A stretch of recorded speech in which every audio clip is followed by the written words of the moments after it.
Pessoal, os argumentos dos advogados do Grupo Prerrogativas e do PT é que a Lava Jato era intimidadora. Ela utilizava de meios que até então eram caracterizados como excessos ao uso da justiça. Hoje não. Hoje, na visão deles, aqui no Brasil, o devido processo legal está salvo pela democracia. Na visão deles, hoje está tudo bem. Nós temos o contraditório, a ampla defesa, os advogados podem atuar livremente aqui no Brasil, só na visão deles. Porque o que se tem hoje é uma sensação cada vez mais de atropelos ao devido processo legal. Olha só essas matérias que eu vou trazer aqui no editorial para vocês. Matéria da revista Oeste, exclusivo. Alexandre de Moraes ameaça punir advogado de Daniel Silveira por pedir acesso à denúncia contra o ex-deputado. O ministro Alexandre de Moraes, do Supremo Tribunal Federal, ameaçou punir o advogado Paulo Faria, responsável pela defesa do ex-deputado federal Daniel Silveira, por pedir o acesso à denúncia contra o ex-parlamentar. Em despacho assinado em 6 de fevereiro, o magistrado negou à defesa o direito de acesso aos autos por meios eletrônicos e acusou de conduta processual irregular. Enfim, pessoal, as críticas foram inúmeras aqui por estar rejeitando, negando o acesso do advogado a pontos do processo que vão lhe assegurar e garantir a ampla defesa e o contraditório. Então, assim, cada vez mais a OAB vem ora faz uma notinha de repúdio, ora uma notinha de parabenização. Então, assim, a OAB hoje não quer bater de frente de forma alguma com o Supremo Tribunal Federal. Outra pauta aqui também da revista Oeste. Moraes nega contato por videoconferência entre o coronel do Exército preso e o advogado. O ministro Alexandre de Moraes, do Supremo Tribunal Federal, negou o contato por meio de videoconferência entre o coronel do Exército, Marcelo Câmara, e o ex-assessor do ex-presidente Jair Bolsonaro e seu advogado. A informação é da coluna do Lauro Jardim. Então, o Lauro Jardim fez uma publicação lá no jornal Metrópolis dizendo que o Alexandre de Moraes negou que o ex-assessor do Bolsonaro tivesse acesso por videoconferência com o seu advogado. O advogado argumentou que está em São Paulo e, por economia processual, pediu que ele pudesse ter uma reunião assistida com o seu cliente por videoconferência. Moraes negou, falou que não. Se ele quiser, ele que vá a Brasília, ou então até ele mesmo falou que tem um escritório em Brasília, ele que mande outra pessoa. Então, videoconferência não vai ser autorizada. É o seguinte, não tem o que se dizer, né?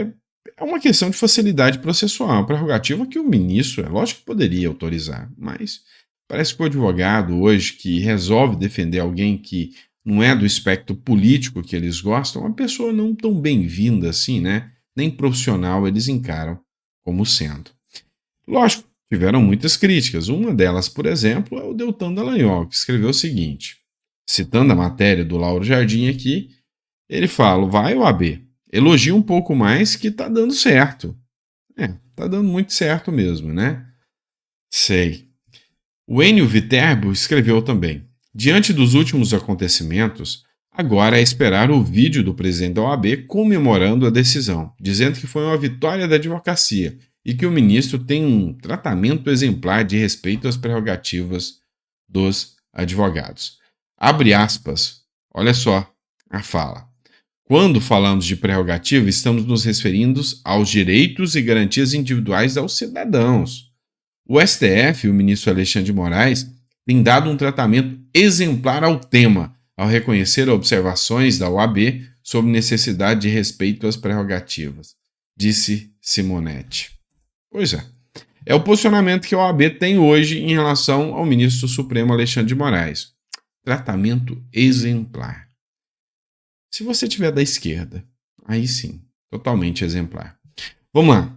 Vamos falar agora do evento do Bolsonaro. Teve um vídeo do Gustavo Gayer que está viralizando nas redes sociais falando que o evento do Bolsonaro já está batendo alguns recordes.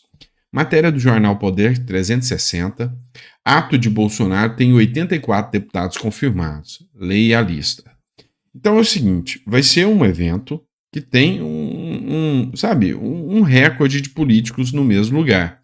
O ato convocado pelo ex-presidente Bolsonaro para domingo, dia 25 de fevereiro, na Avenida Paulista, em São Paulo, tem ao menos 84% dos deputados federais confirmados. 16% da Câmara dos Deputados toda vai estar lá, segundo a lista que tem circulado em grupo de WhatsApp do Partido Liberal. Além deles, governadores, senadores, deputados estaduais e outras figuras públicas de direita confirmaram a presença. Então, no vídeo, o Gustavo Gaia já tinha até atualizado, que já eram 100 deputados confirmados aqui nesse evento que acontecerá na Avenida Paulista.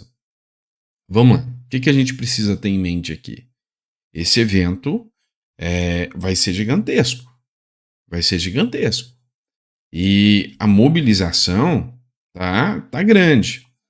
E eu tô com uma leve impressão, pode ser opinião minha, mas eu tô com uma leve impressão de que alguns jornais que não gostam do Lula e que não gostavam do Bolsonaro, como o Antagonista, Poder 360, que não são aqueles jornais petistas, né? Mas que só não gostavam do Bolsonaro, estão gostando, o próprio Metrópolis, estão gostando dessa possibilidade e estão torcendo para o evento dar muita gente. E toda hora eles estão divulgando, falando do evento, olha, vai ser no dia 25, vai ser o dia, vai ser às 3 horas da tarde, lá na Avenida Paulista, todo dia tem uma matéria citando, isso aqui vai acontecer até o dia 25.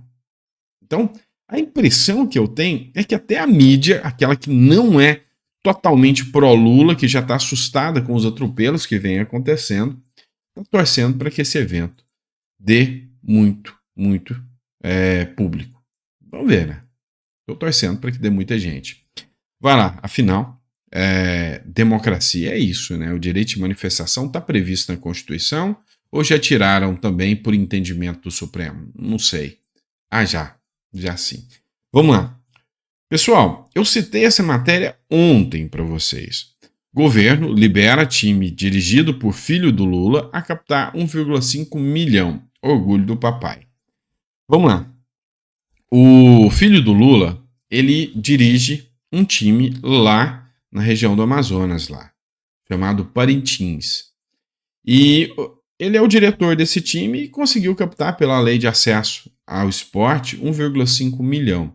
É imoral. Então, vários deputados saíram aí fazendo críticas, inclusive pedindo para que seja investigado como que esse dinheiro foi, se não teve interferência do filho nessa situação.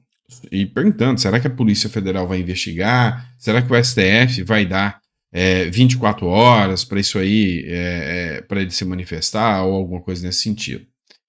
Só que tem uma outra ala de deputados que vem argumentando o seguinte: a polícia deveria investigar o porquê que ele tem, o filho do Lula, hoje um time de futebol dirigido por ele, bem ali, na fronteira da Venezuela com a Colômbia.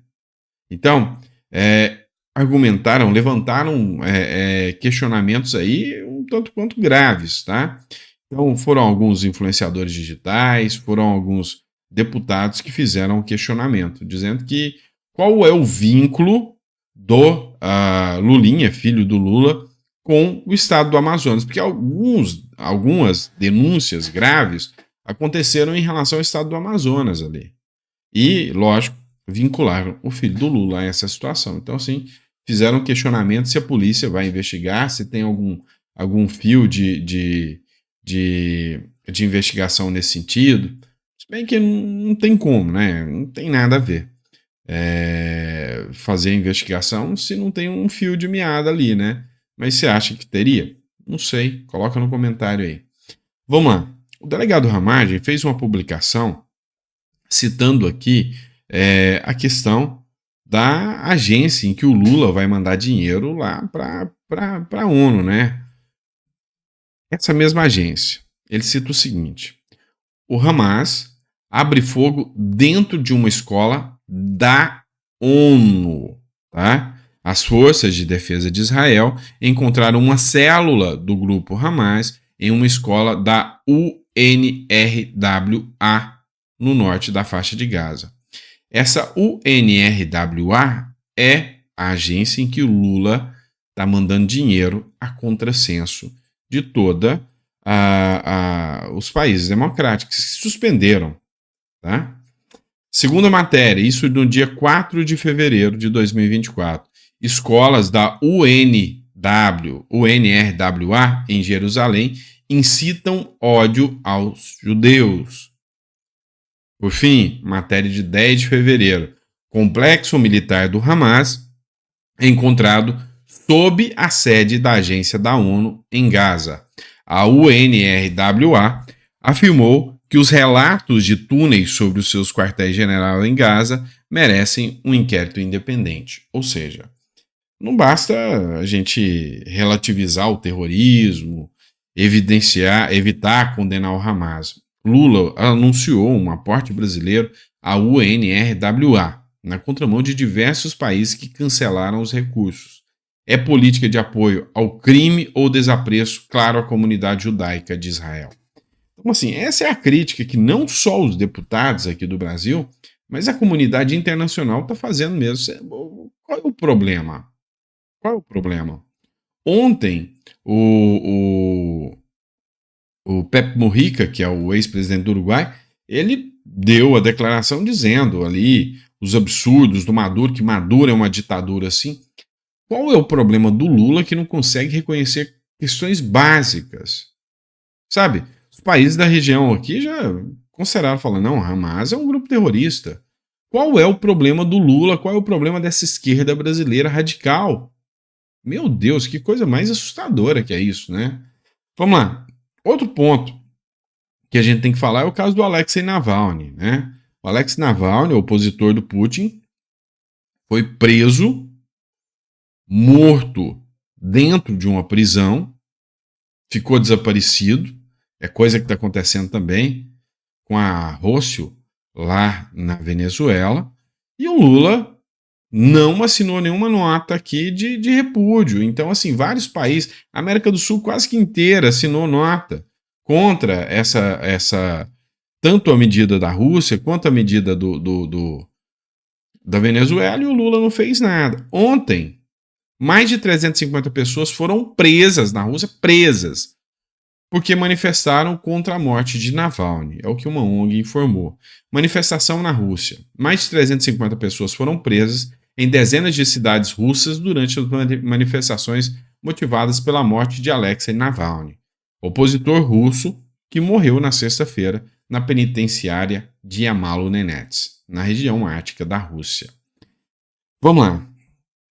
Ontem o Demétrio da Globo News, ele falou uma coisa assim interessantíssima, que o silêncio do Lula em relação a ditaduras é um silêncio ignóbil. E o silêncio do Lula em relação a direitos humanos em países ditadores aliados do Lula é muito conivente e que mostra que a preocupação do Lula não é direitos humanos, é usar os direitos humanos para atacar aqueles que não são aliados dele. Então, assim, acho que a população já abriu os olhos, acho que está mais do que claro, né? A tal da democracia que eles falam que venceu aí, como pensa essa democracia? Pois é bem suspeito a linha de raciocínio dessa democracia. Essa é que é a verdade. Obrigado, pessoal. Abraço, eu vejo vocês no próximo editorial e, se Deus quiser, daqui a pouquinho a gente está de volta.